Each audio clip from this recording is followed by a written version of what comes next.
dando certo aí, tá, né?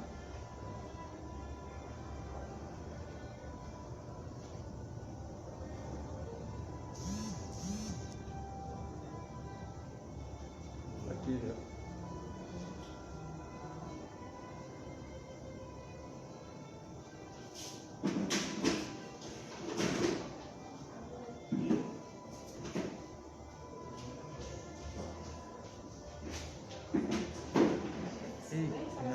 Vamos fazer a presencial.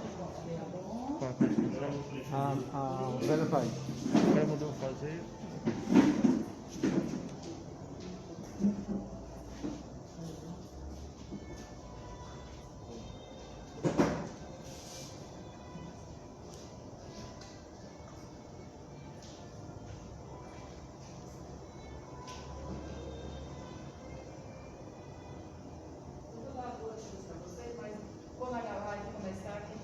As boas-vindas vai ser para o Marcos Pereira Abrange, o pessoal que está acompanhando a rede social, né? Então, gente, muito obrigada pela presença de vocês, sejam todos bem-vindos. Parece que a criança comentou, quem está comentando primeiro?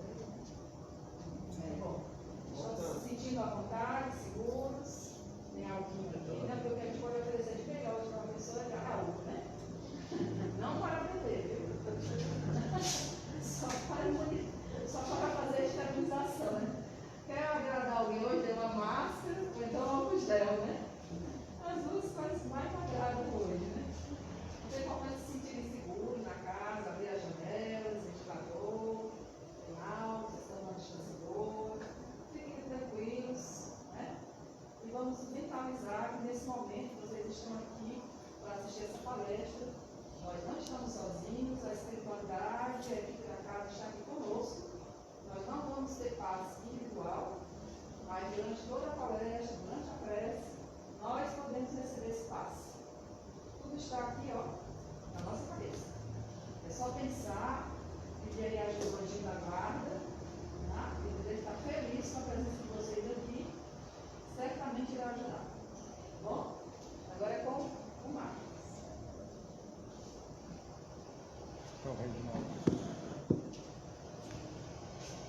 Marcos, você pode tirar sua máscara? Eu sei. Fique à vontade.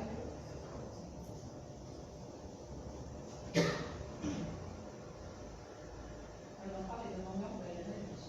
E nós temos um grupo do WhatsApp da casa, eu falei agora há pouco, que a gente compartilha mensagens, vídeos, lives, testificantes, né, que nos ajudam nesse momento.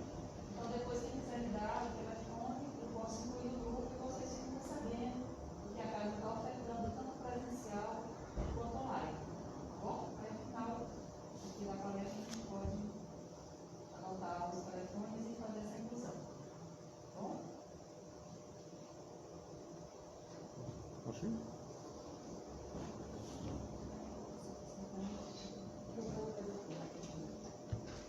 Bom, então eu vou tirar aqui minha máscara, a gente está com distanciamento, né? Dá para eu tirar para vocês conseguirem me escutar melhor, tá bom? Vou colocar aqui do lado. Bom, primeiro, boa noite a todas e todos aqui presentes, os que estão assistindo pela rede social, os encarnados e os desencarnados também. Primeiro, um prazer, uma honra, obrigado, Orbélia, pelo convite. Obrigado aí pelo trabalho do Reginaldo. O Reginaldo estava dizendo para ele hoje que ele é um dos grandes divulgadores da doutrina espírita aqui do Meimei, né? Se não fosse o Reginaldo, a gente não conseguiria atingir tantas pessoas como a gente tem conseguido nesse momento diferente, né? Um momento em que a gente não pode aglomerar, e talvez mesmo assim a gente hoje atinja mais pessoas com as palestras do Meimei do que a gente atingia antes da pandemia, né? Em que a gente só conseguia fazer para as pessoas que estavam presentes. Hoje a gente consegue levar essas conversas para muitas pessoas, né? Então é realmente uma honra para mim estar aqui, para trocar ideias com vocês. Eu não sou palestrante espírita de jeito nenhum, né? Só tive trabalho aqui te dar um pouquinho mais o tema para a gente trocar ideias aqui, conversar, e vamos fazer isso realmente, trocar ideias. Então quem quiser interromper, dar opinião e tal, fiquem à vontade, tá? É realmente uma conversa. Então eu vou, seguindo aqui as orientações da casa, ler uma mensagem, né, desse livro, que acho que todo mundo conhece.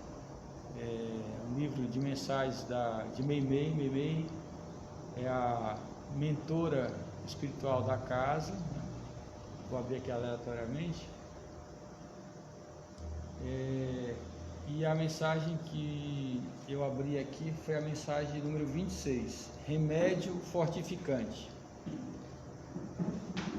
Com Deus no coração, o homem consegue vislumbrar uma trajetória luminosa, mesmo com os tropeços, porque todos passam nos testemunhos da jornada terrena. É que a mensagem evangélica, quando interiorizada, leva uma forma nova de ver o mundo, de compreender a vida, de reagir às variadas situações do convívio humano.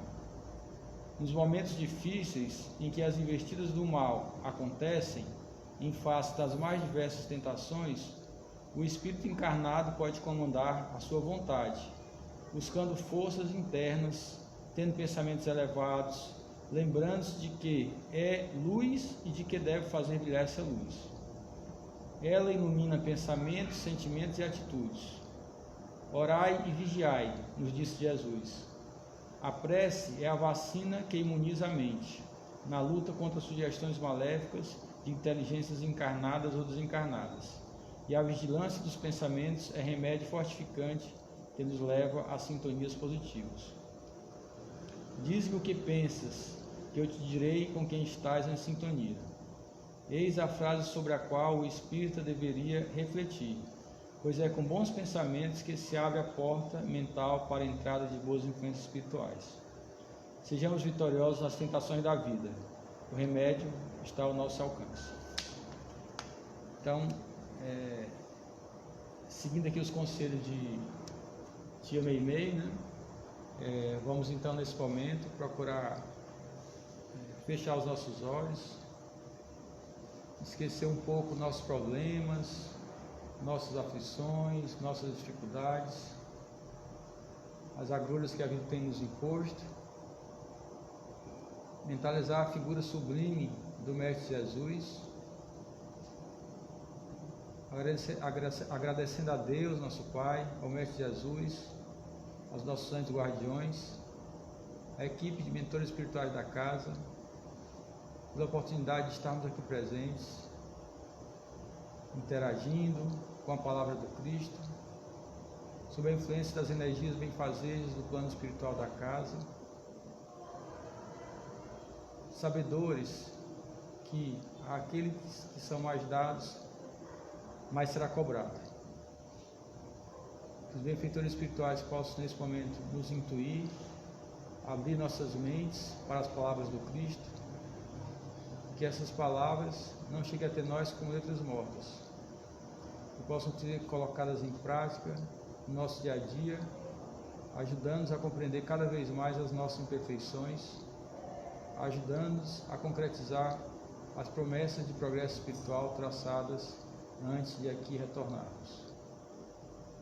Que os benfeitores espirituais da casa possam nesse instante nos permitir iniciar essa conversa. Que assim seja. Bom, pessoal, o tema hoje aqui, que me foi confiado, né, para dirigir a discussão, é egoísmo. Eu vi uma vez o Haroldo Dutra dizendo que ele dava muito palestra, e provavelmente foi uma maneira que a espiritualidade encontrou dele ficar até o fim nas palestras dele, né? Ou seja, quem está falando aqui talvez seja o mais beneficiado, né? Porque quando a gente começa a estudar um assunto, aí é que a gente começa a descobrir o quanto a gente precisa evoluir em relação àquele tema do Evangelho, né?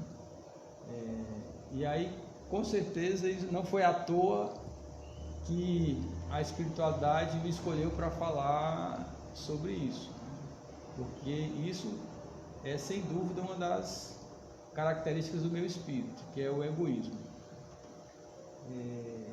E o que significa egoísmo? De onde vem essa palavra? Essa palavra tem uma origem do latim ego, que significa eu, e ismo, adesão à doutrina ou costume, ou seja, é a adesão à doutrina ou costume do eu, quando o eu é mais importante do que o nós, ou do que o ele, ou do que o eles, né? Ou seja, é a atitude daquele que busca o próprio interesse, acima dos interesses dos demais, né? O nosso interesse está sempre acima, sempre vem primeiro do interesse dos outros, né? Na psicologia, diz que é um conjunto de propensões ou instintos adaptados à conservação dos indivíduos. Nós vamos ver esse conceito, porque tem gente que diz que o egoísmo, de uma certa forma, é um princípio de conservação, que a gente tem que ser egoísta para sobreviver. Vamos ver se isso realmente é verdade, né? E a filosofia diz que a doutrina que converte o interesse individual em princípio diretor de conduta, ou seja, o meu interesse é sempre superior aos interesses das demais pessoas, sejam elas quem forem. Bom, e o que diz o Espiritismo sobre isso, né? O Espiritismo, em vários livros, trata desse assunto, incluindo no primeiro livro, que foi organizado por Kardec, que é o Livro dos Espíritos. Então, no capítulo 3, ele vai tratar exatamente desse tema. No capítulo 3, ele fala do egoísmo. Então, na questão 913, Kardec pergunta aos espíritos: entre os vícios, né, entre todos os nossos defeitos, que ele quis dizer, qual é o que podemos considerar o radical, né, o pior de todos, né? Aí o que os espíritos respondem? Já o dissemos muitas vezes, o egoísmo, bem claro, dele se deriva todo o mal.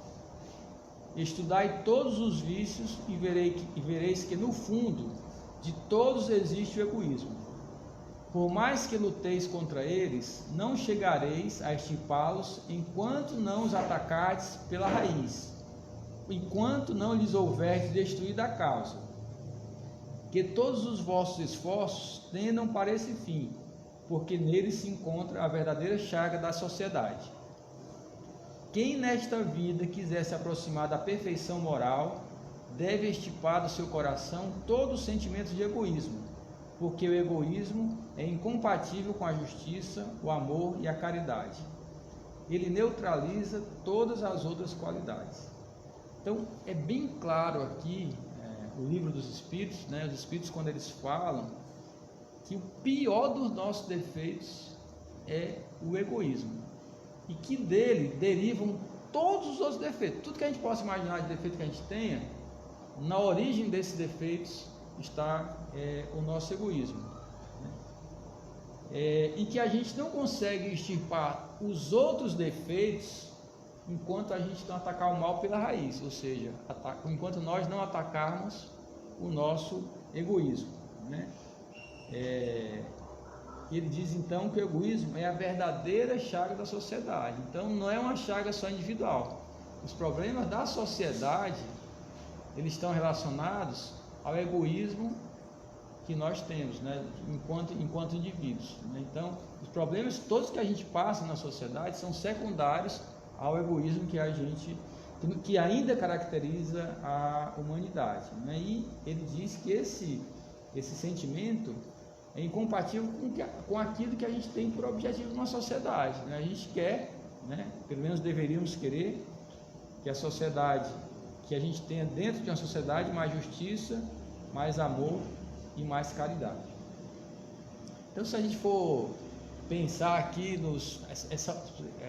como ele fala aqui, né, que o egoísmo dele derivam todos os outros vícios, né, os outros defeitos que a gente tem, né? Se a gente for pensar aqui nos 7 pecados capitais do mundo digital, né? Se a gente pegar aqui o Tinder, que é aquela rede social de relacionamento. No Tinder a gente vê muita luxúria, né? Os relacionamentos baseados na luxúria. A luxúria é exatamente um tipo de egoísmo. A luxúria é você querer satisfazer os seus instintos, mesmo que aquilo implique em prejuízo a outro.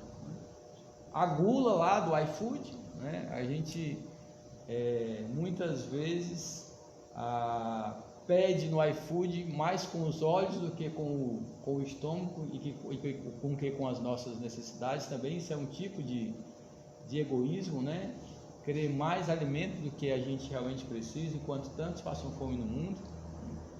O LinkedIn, que é aquela rede social de relacionamento profissional, então tem a soberba, né? Eu sou tal, eu sou mais competente, eu sei fazer melhor isso aqui e tal. Então a gente vê muita soberba no LinkedIn, que não deixa também de ser um tipo de egoísmo, a soberba, né? Eu querer me sobressair em relação ao outro. A Netflix, legal, né? Mas também pode ser um streamer de preguiça, né? Ou seja, eu tenho muita coisa para fazer em casa, né? Agora na pandemia, tem que lavar prato, limpar a casa, tenho que trabalhar home office e tal, mas aí dá uma preguiça. Eu passo o dia assistindo série, dou uma maratonada de série, no outro dia, poxa vida, era para ter feito aquilo e não fiz. Então, pois é, ainda tem esse, né? Tem outros, né? Estou citando só alguns, né? E aí a minha responsabilidade que eu teria com os outros, eu não consigo colocar em prática, né? Aquilo que eu preciso fazer. Então é um egoísmo meu, né? De não cumprir com minhas obrigações. O Twitter, que muitas vezes, WhatsApp, muitas vezes a gente descarrega a nossa ira sobre outras pessoas através das redes sociais, e hoje isso é extremamente comum, né? Muitas coisas a gente não tem coragem de dizer olho a olho para outra pessoa, mas atrás de um computador, atrás do smartphone, a gente descarrega toda essa ira contra outra pessoa, contra outras pessoas, contra outros grupos que pensam diferente da gente. A inveja no Facebook, todo mundo só posta coisa boa, viagem que eu fiz para cá, o carro que eu comprei e tal, não sei o quê. E aí muitas vezes a gente fica olhando o Facebook para saber se o outro está tendo mais do que eu, e tenho inveja do sucesso do outro postado ali no Facebook. Isso também é uma forma de egoísmo, né? Eu não querer que o outro tenha mais do que eu. E a vaidade do Instagram, né? Que ninguém posta coisa feia no Instagram. Todo mundo no Instagram é bonito, é inteligente, né? Ou seja, o Instagram de certa forma esconde os nossos defeitos. Isso também é uma forma de egoísmo, certo? Então a gente vê que o egoísmo realmente derivam todas as nossas outras imperfeições, né? E o que é o Evangelho? Também é um livro muito importante da doutrina espírita, né? O que é o Evangelho, que fala da questão moral da doutrina espírita? O que o Evangelho, segundo o Espiritismo, fala sobre egoísmo? Também tem um item específico sobre isso, que Emmanuel, né, que era o mentor espiritual do Chico Xavier, fala, né, aqui sobre o egoísmo, no item 2, né, capítulo 2, item 11. Ele diz que o egoísmo, esta chaga da humanidade, deve desaparecer da terra, porque impede o seu progresso moral. É ao Espiritismo que cabe a tarefa de fazê-la elevar-se na hierarquia dos mundos. O egoísmo é, portanto, o alvo para o qual todos os verdadeiros crentes devem dirigir suas armas, suas forças e sua coragem. Digo coragem porque esta é a qualidade mais necessária para vencer-se a si mesmo do que para vencer aos outros. Então, aqui no Evangelho segundo o Espiritismo se confirma aquilo que o Livro dos Espíritos ele colocou anteriormente, né? Que o egoísmo é uma chaga da humanidade e impede o progresso moral do planeta. Então nós não estamos evoluindo mais rapidamente por conta do egoísmo da humanidade. Está bem colocado aqui, bem claramente, né? E que aí ele dá aqui uma responsabilidade muito grande para nós espíritas, né? Porque ele diz assim: é ao Espiritismo que cabe a tarefa de fazê-la elevar-se na hierarquia dos mundos. Então, a quem mais é dado, mais será cobrado.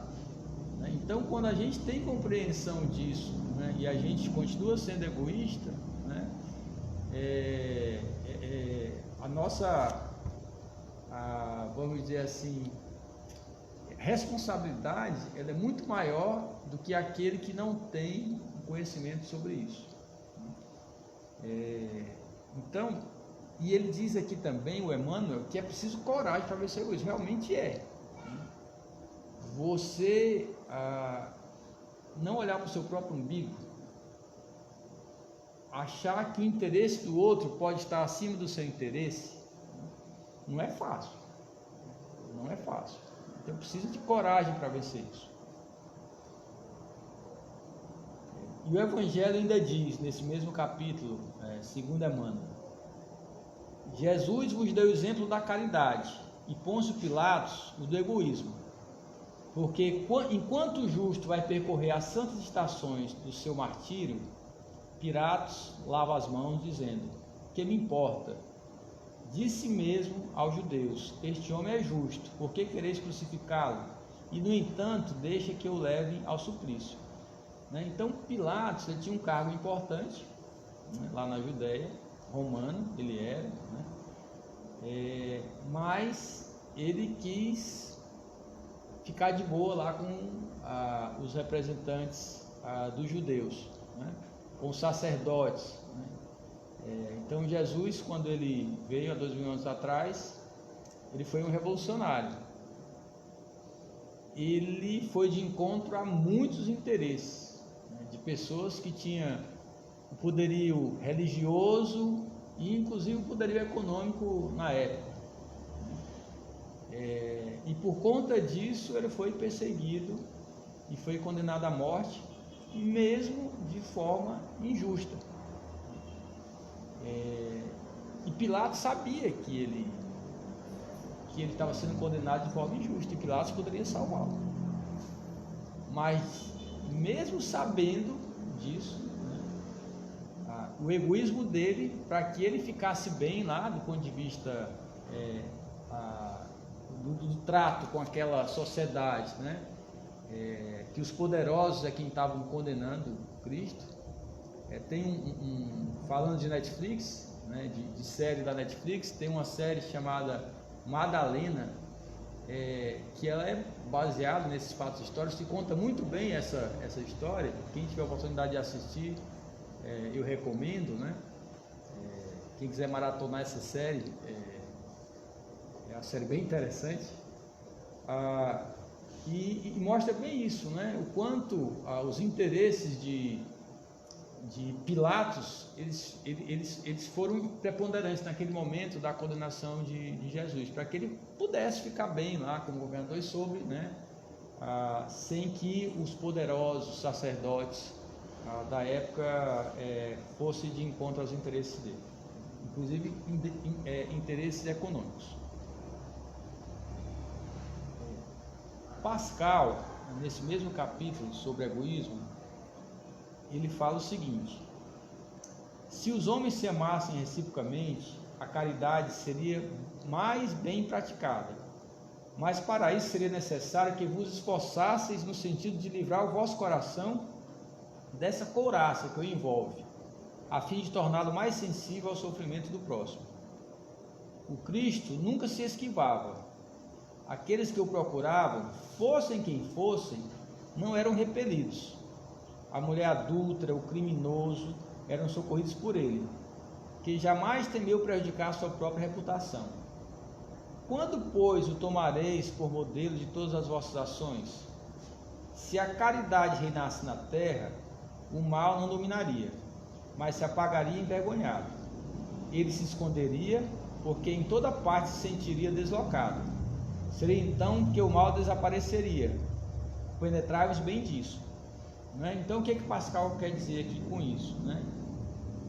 É que o egoísmo faz que a gente fique indiferente ao sofrimento, às necessidades do outro.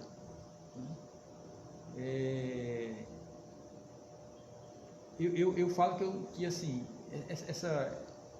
eu tenho um coração ainda muito duro ao sofrimento alheio, né? E uma coisa que ajuda muito a gente tirar essa couraça do coração, né? E ficar mais sensível a esse sofrimento, primeiro é conhecer esse sofrimento, porque às vezes a gente vive encastelado, né? Eu digo para os meus filhos, felizmente meus filhos saem de casa de carro, entram no colégio,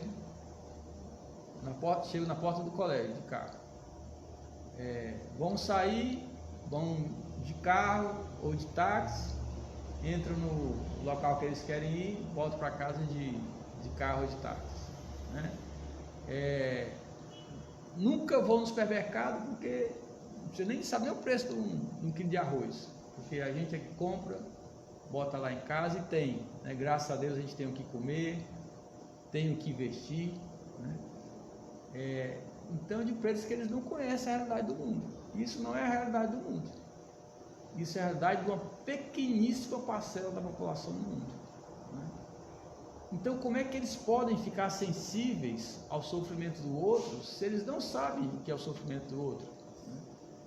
Como é que você sabe o que é uma dor de dente se você nunca teve a dor de dente? Você subestima a dor do outro, né?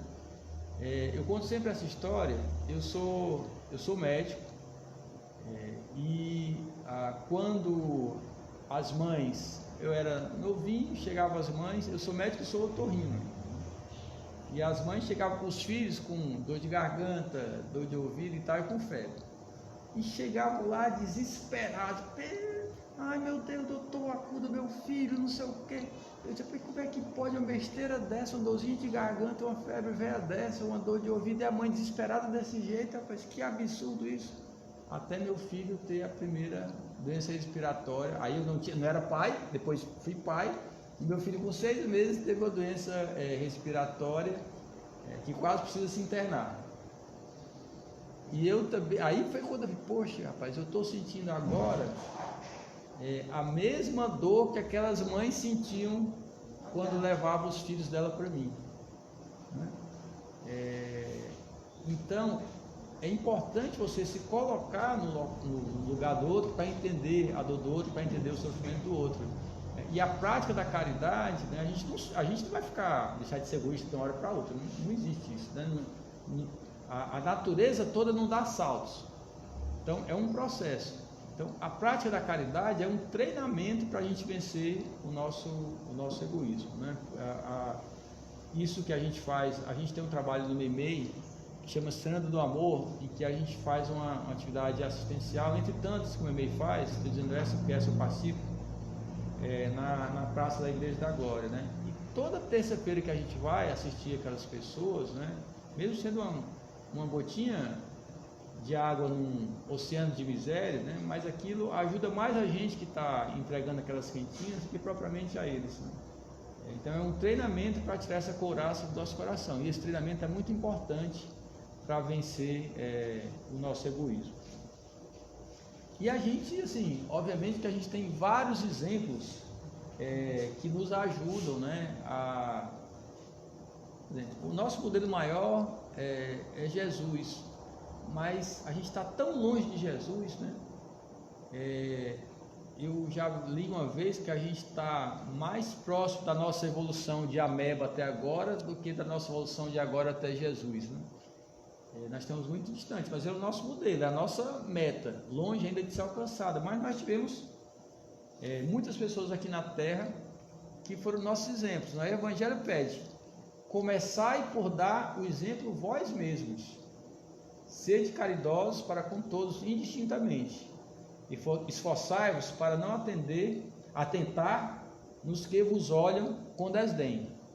Deixai a Deus cuidar de toda a justiça, pois cada dia no seu reino ele separa o joio do trigo. Então ele pede para que nós sejamos exemplos, né? Que é difícil, né? A gente ser exemplo. Em alguns momentos a gente é exemplo do bem, outros nós somos exemplos para coisas que não são tão boas. Mas nós tivemos vários exemplos aqui mais próximos da gente que praticaram, né, que essa questão de vencer o próprio egoísmo e praticar caridade. Nós temos um exemplo assim que eu sou grande admirador, né, que é o Dr. Bezerra de Menezes. Quem é da doutrina espírita, tudo bem aí, Reginaldo? Eu vou só alterar aqui porque está muito escuro. E aí como não dá para as pessoas enxergarem mesmo, né? Tá. Mas eu posso continuar aqui? Pode continuar. Bom, então,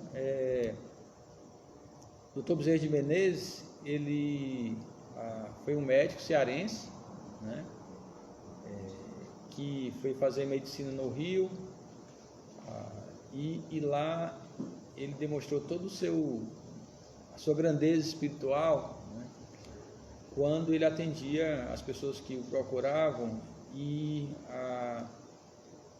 tirava de si próprio, da sua família, que era uma família numerosa, ele tinha vários filhos, para atender aqueles que o procuravam, né? Culminando então em um dia que ele não tinha nada para dar, doá-lo o seu anel de formatura, para que a pessoa que o procurou pudesse comprar as medicações que ele tinha prescrito, né? Então, um exemplo de um espírito que nos deixou inúmeros exemplos do não egoísmo, ou seja, da caridade. Nós também temos a Madre Teresa de Calcutá, né, uma freira que teve o seu legado maior na Índia, e um país muito pobre como o nosso, com muitas diferenças sociais, e ela, com o seu trabalho, ela trabalhava demais, dormia pouquíssimas horas por dia, tinha uma fisionomia muito frágil, né? A gente sempre vê essa fisionomia frágil dela, mas sempre alegre, sorridente, dormia pouquíssimo e conseguiu, com o seu trabalho, criar uma ordem, né, que hoje é conhecida do mundo todo, e um hospital, né, que atende os desvalidos, né, na Índia. Então, uma figura que é um exemplo de amor, de dedicação e do não egoísmo. Tivemos também o Chico, né, todo mundo conhece na doutrina espírita, o Chico Xavier. Escreveu mais de 400 livros, numa obra mediúnica, psicográfica, que talvez depois de Kardec tenha sido a pessoa que mais contribuiu com a divulgação da doutrina espírita e com os conhecimentos espíritas, né? O mentor dele era Emmanuel, e ele trabalhava também demais, dormia pouquíssimo, né? Nesses mais de 400 livros que ele escreveu, né, que são conhecidos mundialmente, nenhum tostão ia para o bolso dele, todos iam para obras de caridade que ele mantinha, né, para a Federação Espírita Brasileira. Os direitos espíritas são cedidos à Federação Espírita Brasileira, os direitos autorais, né, porque ele dizia que não era dele, realmente não era dele, ele tinha uma participação grande no trabalho, ele psicografava, passava noites e noites em claro psicografando, mas ele dizia que o conteúdo não vinha dele, vinha dos espíritos que transmitiam as mensagens. Então, e teve uma obra social importantíssima, grandiosa, inclusive nos liames de desencarnar, né, muito doente, praticamente cego, ele ainda todo dia atendia as pessoas que o procuravam, né? Então, realmente um outro exemplo grande que nós tivemos aqui, mais próximos da gente aqui no Brasil, e mais recente, né? Estou dizendo também aqui no Brasil, o Chico mais recentemente, da prática da caridade, ou seja, do não egoísmo. E mais realmente próximo aqui de nós, né? A fundadora desse centro espírita, a tia Carmen. Para quem não o a tia Carmen, ela morreu com 99 anos, foi, Roberta? 98, 99? 98 anos, foi próximo de 100 anos. Ela só parou de trabalhar, e assim, não tinha hora não, podia chegar na casa da tia Carmen a hora que fosse, precisando, que ela estava sempre à disposição para ajudar. e com certeza ajudou muitos que frequentam hoje o Meimei, frequentam porque tiveram momentos difíceis na vida e foram auxiliados nesses momentos pela tia Carmen. A Ana, que conheceu mais de perto, conviveu mais de perto, né, Ana? Pode falar melhor do que eu sobre isso, né? Acolhia as pessoas na casa dela, vinha do interior e ela dava um jeito de receber, de poder hospedar a pessoa. A tia Carmen, ela não tinha hora para trabalhar pelos outros, né? Então, foi outro exemplo assim bem próximo de nós que faz com que a gente olhe para essas pessoas. Nós estamos longe delas, né? Pelo menos eu estou longe delas, mas vê que é possível a gente crescer um pouquinho, né? Nesse processo de vencer o egoísmo. Bom, e aí o Evangelho ainda diz: e a esse antagonismo da caridade e do egoísmo, a invasão dessa lepra do coração humano, que o cristianismo deve não ter ainda cumprido toda a sua missão. E é a vós, novos apóstolos da fé, que os espíritos superiores esclarecem, que cabe a tarefa e o dever de estipar esse mal, para dar ao cristianismo toda a sua força e limpar o caminho dos obstáculos que lhe travam a marcha. Expulsar o egoísmo da terra, para que ela possa levar-se na escala dos mundos, pois já é o tempo da humanidade vestir a sua toga viril, e para isso é necessário primeiro expulsá-lo de vosso coração. Nós estamos vivendo a época da transição planetária, né? Todo mundo fala dessa transição planetária, que o mundo, a Terra, ela está passando de um momento de um planeta de expiação e provas para o mundo de regeneração. E no Evangelho segundo o Espiritismo diz bem claramente que é ao egoísmo ao egoísmo que se deve que o cristianismo não cumpriu ainda a sua missão, que é fazer o planeta evoluir, né? E coloca mais uma vez aqui a missão dos espíritas. É só a gente espírita que vai fazer o planeta se transformar? Não, seria muita pretensão da nossa parte, né? Muito pelo contrário, a gente precisa de todo mundo, de católico, de protestante, dos ateus também a gente precisa, né? De todo mundo que possa fazer com que a gente deixe de olhar só para a gente e consiga olhar um pouco mais para o outro, né? E assim conseguirmos realmente fazer com que a Terra ela ande um pouquinho para frente, né? Suba de patamar desse mundo de expiação de provas para o mundo de regeneração. Bom, e onde é que está mostrado assim para a gente que a nossa humanidade ainda é muito egoísta? Podia dar 500 exemplos aqui, vou citar só alguns, tá? Por conta do tempo também, né? Bom, você pega aqui a pirâmide da riqueza global. 2015 está pior, não melhorou, está pior hoje, né? Em 2015, 0,7% da população mundial era dona de 45,2% da riqueza. E 71% da população mundial era dona de 3% da riqueza. Tem alguma coisa errada nisso. Há um desequilíbrio muito grande entre os que têm muito e os que têm pouco. Obviamente que nós não somos iguais, diferenças iriam existir, mas desse jeito que está aqui é uma coisa absurda, não é?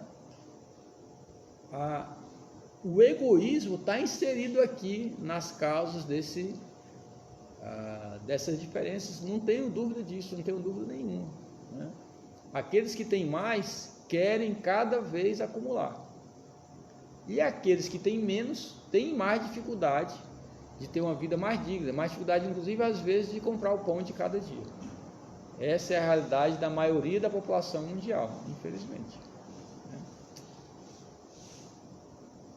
Outra coisa que é uma coisa absurda, a gente ainda passar fome no mundo. Nós deveríamos nascer e ter pelo menos garantido, não, vocês vão ter o que comer, né? A gente não paga imposto, todo mundo paga imposto. essa água que eu estou tomando aqui foi comprada em algum canto, tem imposto embutido nela. 1 quilo de arroz que eu compro, 1 quilo de... tudo tem imposto. Então, deveria, pelo menos, a gente ter o que comer todo dia. Acordar de manhã, poxa, hoje eu tenho o que comer. E não é assim, né? Se a gente pegar aqui, ó, a população mundial que passa fome de uma forma extremamente alarmante grave, né? Que é esse vinho aqui, essa corzinha aqui, esse bege e o amarelo. Olha a quantidade de população no planeta que vive nessas condições, né? Se a gente for fazer um resumo aqui, 821,6 milhões de pessoas, 1 em cada 9 pessoas, acorda todo dia sabendo que não vai comer, que não tem o que comer. Hoje eu tenho certeza que eu não tenho o que comer. E 2 bilhões acordam sem saber se vão comer. Quantos pais, né, talvez a gente não conheça, né, mas quantas pessoas aqui nas redondezas desse bairro acordam de manhã sem saber se vão ter o café da manhã, o almoço e o jantar para ele e para os seus filhos, né? Imagine a dor de um pai que acorda sem saber se seu filho vai comer naquele dia. Isso é fruto do egoísmo da humanidade. 20,5 milhões de crianças nascem com baixo peso, né, por conta de desnutrição, né? 148, quase 149 milhões de crianças menores de 5 anos são afetadas por atraso de crescimento, porque não comem direito.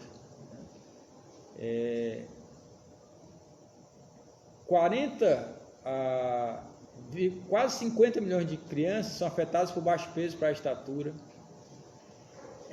E 40 milhões de crianças, elas têm sobrepeso, peso elevado para a estatura. Ah, mas isso aqui é porque come muito? Não, é porque come mal, né? Não é porque come muito, né?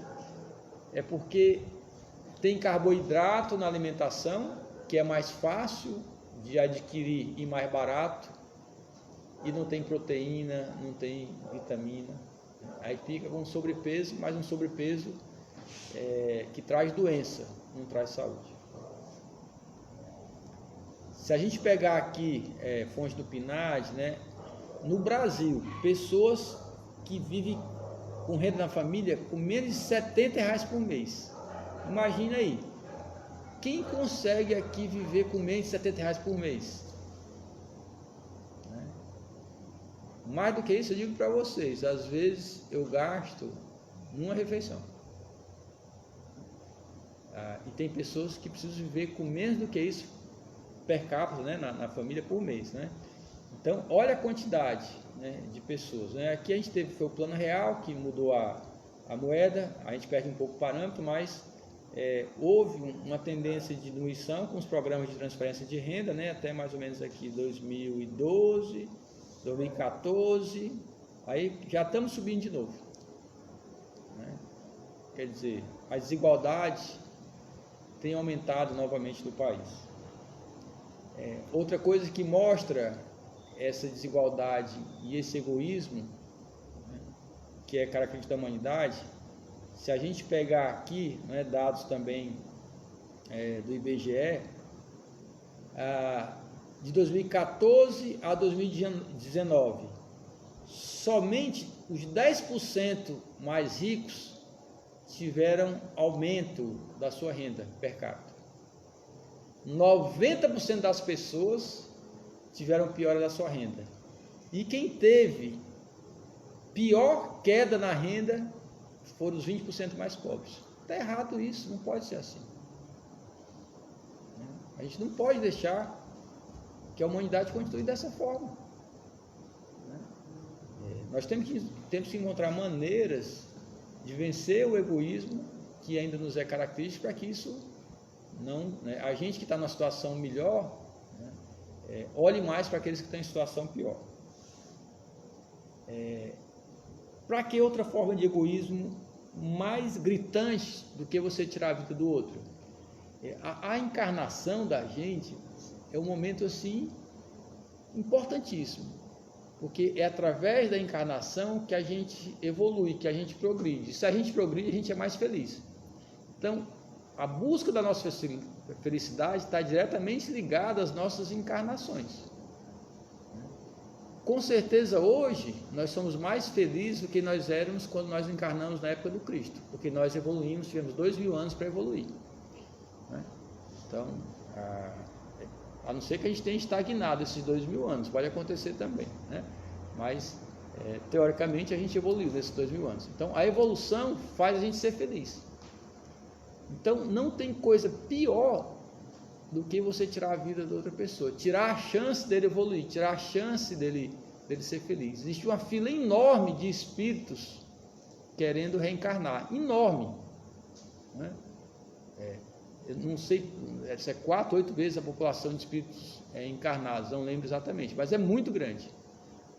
Quando você tira a vida de alguém, você está tirando a chance dela de progredir. E isso no Brasil, infelizmente, tem aumentado, está numa tendência de aumento, como mostra esse gráfico. Agora, será se isso é só culpa de quem está matando, de quem está assassinando? Será se nós não fazemos parte disso, também não contribuímos para isso? Como? Não trabalhando para que as diferenças sociais elas diminuam. Por exemplo, a gente pega aqui o mapa de Fortaleza, né?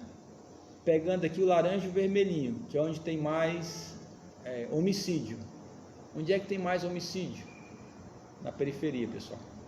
Os bairros da periferia. Os bairros mais ricos tem menos homicídio, né?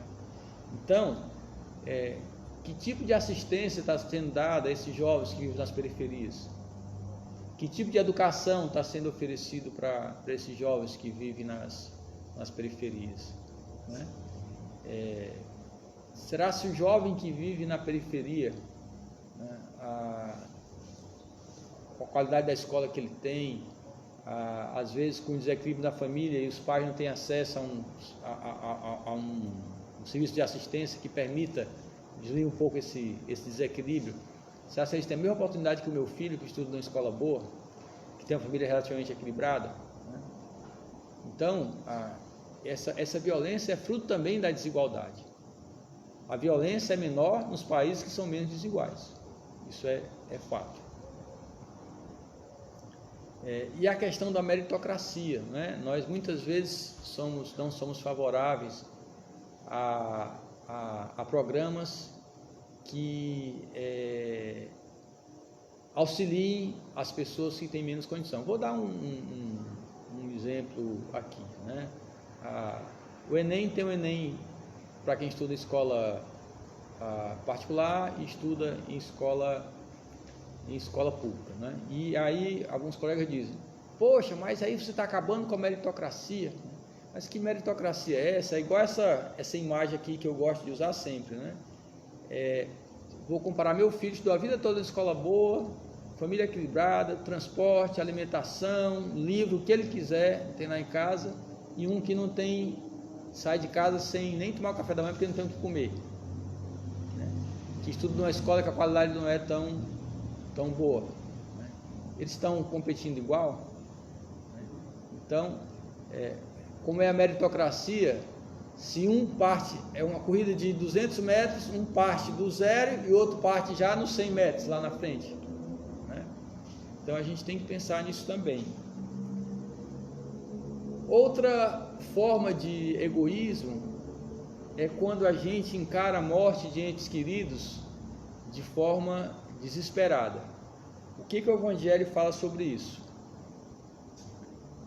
Como as dores inconsoláveis, na verdade, Livro dos Espíritos, na questão 936, como as dores inconsoláveis que ficaram na terra afetam os espíritos que partiram? O espírito é sensível à lembrança e ao pranto daqueles que amou, mas uma dor incessante e desesperada afeta-o penosamente, porque ele vê nesse excesso uma falta de fé no futuro e de confiança em Deus, e por conseguinte um obstáculo ao progresso e talvez ao próprio reencontro com os que deixou. Então, pessoal, nesse momento de pandemia, houve um desencarne, está havendo ainda, né, infelizmente, desencarne de grande quantidade de pessoas nesse momento, né?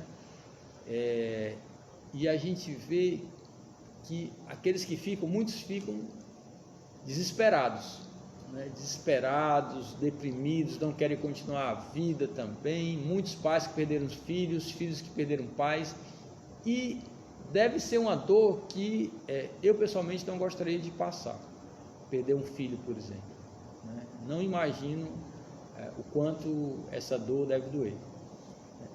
Mas é importante que a gente tenha em mente que quando a gente tem essa dor desesperada, né, essa dor que traz energia negativa, essa energia negativa ela consegue atingir o espírito que desencarnou, e a gente vai trazer mais sofrimento para ele.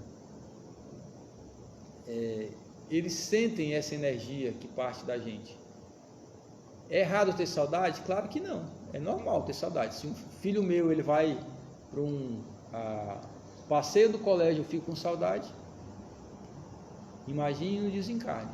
O que não pode é a gente perder a fé de que é uma separação temporária, que nos consola um pouco e nos deixa um pouco menos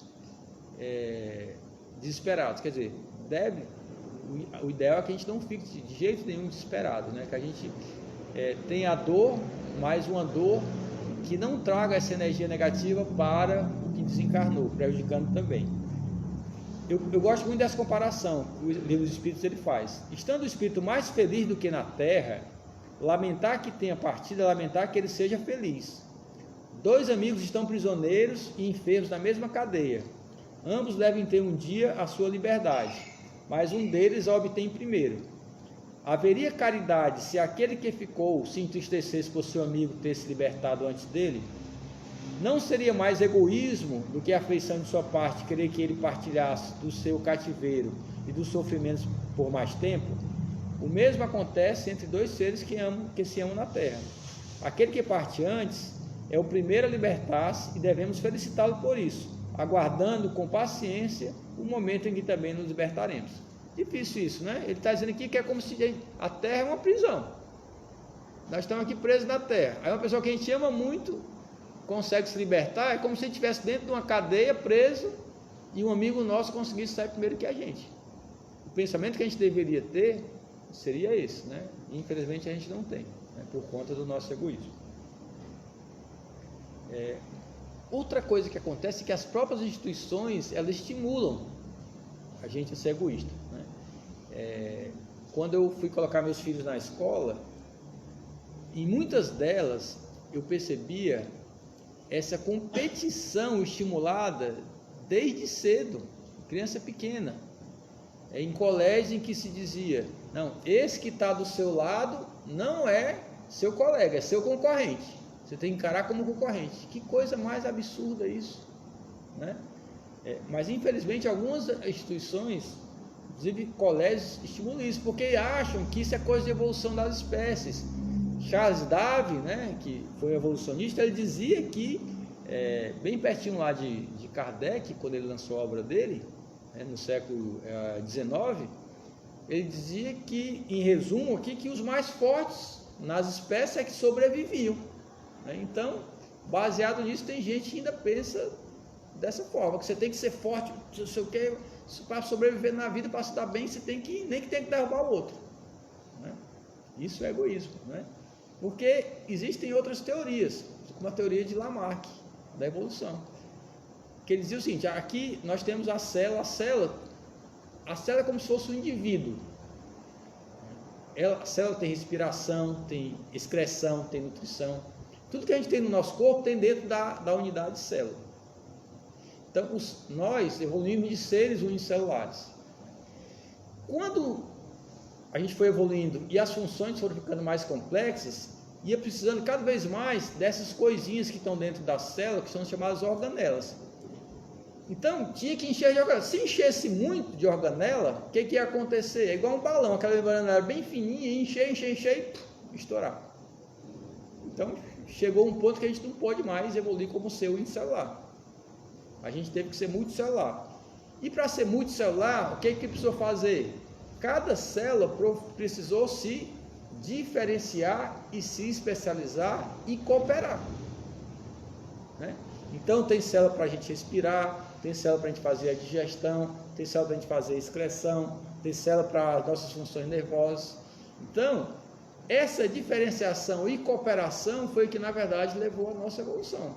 Então, a evolução da gente, ou seja, para a gente evoluir, a gente precisa de cooperação, e é verdade, né? Ninguém aqui chegou onde está sozinho. A gente precisou de muitas pessoas para chegar até aqui, começando pelos nossos pais. Começando pelos pais que nos deram a possibilidade de reencarnar, né? Então, esse princípio da cooperação é um princípio que deve nos mover no mundo, pelo menos deveria nos mover no mundo.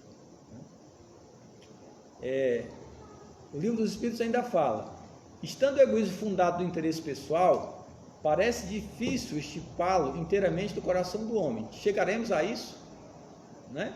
Então, será que a gente vai conseguir um dia estipar o egoísmo do nosso coração? E aí os Espíritos respondem: à medida que os homens se esclarecem sobre as coisas espirituais, dão menos valor aos materiais. Em seguida, é necessário reformar as instituições humanas que o entretêm e o excitam. Isso depende da educação. Então é muito importante, pessoal, a gente passar essa mensagem para aqueles que nos cercam, principalmente para os nossos filhos, né? Procurar instituições que trabalhem essa questão da cooperação mais que a questão da individualidade. O mundo do futuro vai precisar disso. O mundo do futuro, a terra de regeneração, não vai ser a terra do ter, nem do eu. Vai ter a terra do ser e do nós. Só vai poder ficar aqui quem pensar dessa forma. Os que não ficarem não vão mais reencarnar aqui nesse planeta. Então a gente precisa pensar nessas instituições. Se a gente mudar a educação nossa, dos nossos filhos, dos nossos indivíduos, consequentemente, os nossos filhos vão transformar as instituições em instituições que têm essa visão, né? E aí ele continua na questão 915: sendo o egoísmo inerente à espécie humana, não será um obstáculo permanente ao reino do bem absoluto sobre a terra, né? Mais uma vez enfatizando, será que a gente vai conseguir mudar essa história aqui, né? É certo que o egoísmo é vosso mal maior, enfatizando aqui novamente, nosso mal maior, mas ele se liga à inferioridade dos espíritos encarnados na terra e não à humanidade em si mesma. Ora, os espíritos se purificam nas encarnações sucessivas, perdendo o egoísmo, assim como perdem as outras impurezas. Não tendes na terra algum homem destituído de egoísmo e praticante da caridade? Existem maior número do que julgais, mas conheceis poucos, porque a virtude não se procura fazer notar. E se há um, por que não haverá 10? Se há 10, por que não haverá 1000? E assim por diante. Então é a questão do exemplo. Quanto mais pessoas pouco egoístas existirem, menos as pessoas que são egoístas vão ficar com vergonha de ser egoístas, né? Então isso é uma coisa que vai se propagando até que a gente tenha mais pessoas não egoístas do que egoístas no planeta. E aí o planeta vai ser um planeta melhor. O egoísmo, longe de diminuir, cresce com a civilização que parece excitá-lo e entretê-lo. Como poderá a causa destruir o efeito? Né? Tem gente que diz: não, a humanidade está piorando, nós estamos ficando cada vez pior, tem mais violência, tem mais pobreza, tem mais miséria, ou seja, tem mais egoísmo no mundo, né? O que o Livro dos Espíritos diz sobre isso? Quanto maior o mal, mais horrível se torna. Era necessário que o egoísmo produzisse muito mal para fazer compreender a necessidade de sua extirpação. Quando os homens se tiverem despido do egoísmo que os domina, viverão como irmãos, não se fazendo mal e se ajudando reciprocamente pelo sentimento fraterno de solidariedade. Então o forte será apoio e não opressor do fraco, e não mais serão homens desprovidos do necessário, porque todos praticarão a lei da justiça.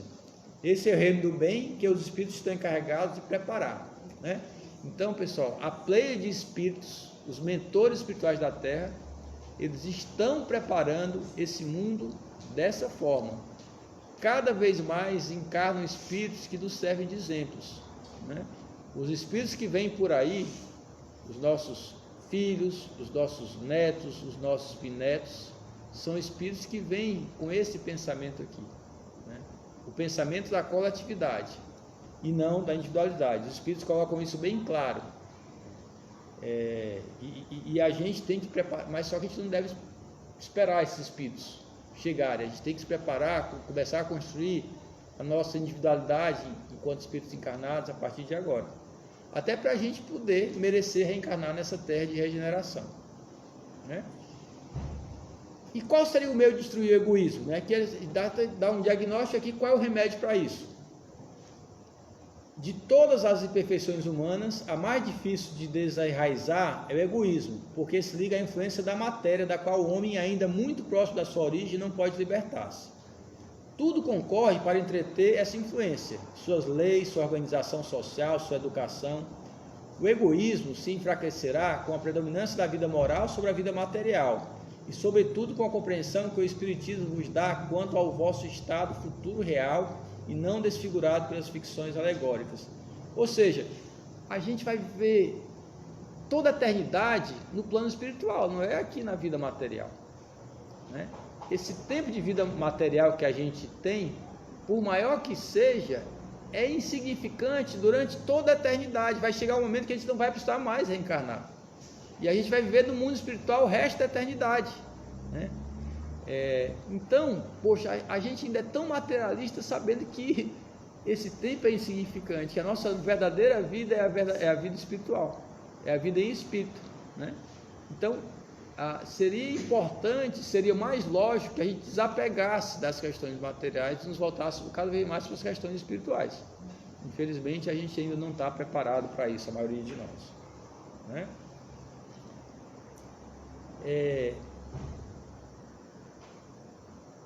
E aí, pessoal, para terminar, Kardec, né, ele coloca aqui que o egoísmo é a fonte de todos os vícios, como a caridade é a fonte de todas as virtudes. Destruir um e desenvolver a outra deve ser o alvo de todos os esforços do homem, se ele deseja assegurar a sua felicidade neste mundo, tanto quanto no futuro, né? Kardec, esse é o comentário de Kardec, ele deixa bem claro: nós só vamos continuar aqui nesse planeta que está se modificando pouco a pouco, né? A gente vê isso, a gente comparar a civilização atual, é difícil assim em 5 anos a gente comparar, mas vamos comparar com 100 anos atrás, 150 anos atrás, tinha escravo do Brasil. A gente achava que uma pessoa de pele negra, de pele escura, não era um ser digno de... era menos digno do que uma pessoa de pele branca. Isso hoje é um absurdo a gente pensar assim, mas há 100 e poucos anos atrás a gente pensar na Idade Média, né? Os absurdos que se cometeram na Idade Média, a Inquisição. Na Idade Média, se você tinha que ficar sob a proteção eternamente de um senhor feudal, senão você era morto, não tinha direito nenhum. Ou seja, nós melhoramos, né? E vamos melhorar ainda mais, e temos que nos preparar para essa terra que está vindo, né? E o nosso exemplo maior de virtude, né, é o Cristo. Cristo é o governador planetário. Cristo criou o planeta Terra desde os seus primórdios, desde o primeiro átomo do planeta Terra, há bilhões e bilhões de anos atrás. Cristo já criava o planeta Terra. Você vê a distância que nós estamos dele, né? E ele veio para cá para trazer todos esses ensinamentos, né? Tudo que a gente falou aqui são ensinamentos do Cristo. E mesmo assim ele se permitiu, ele teve poderes para criar, né, o nosso planeta. Ele teria poderes para fazer o que ele quisesse com aquelas pessoas que tentaram e conseguiram colocá-lo na cruz, né? Poderia fazer isso, e ele abdicou de todo o seu poder. O espírito mais poderoso da terra é Jesus Cristo. Ele abdicou de todo esse poder e se deixou, né, sofrer da forma que ele sofreu e ser crucificado, como um exemplo para nós, um exemplo de caridade para com todos nós, espíritos encarnados e desencarnados ligados ao planeta Terra, né?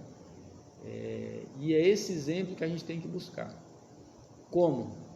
através da palavra dele que está escrita no Evangelho. É o nosso modelo, é o nosso guia, e a receita está no Evangelho. É difícil? É muito difícil.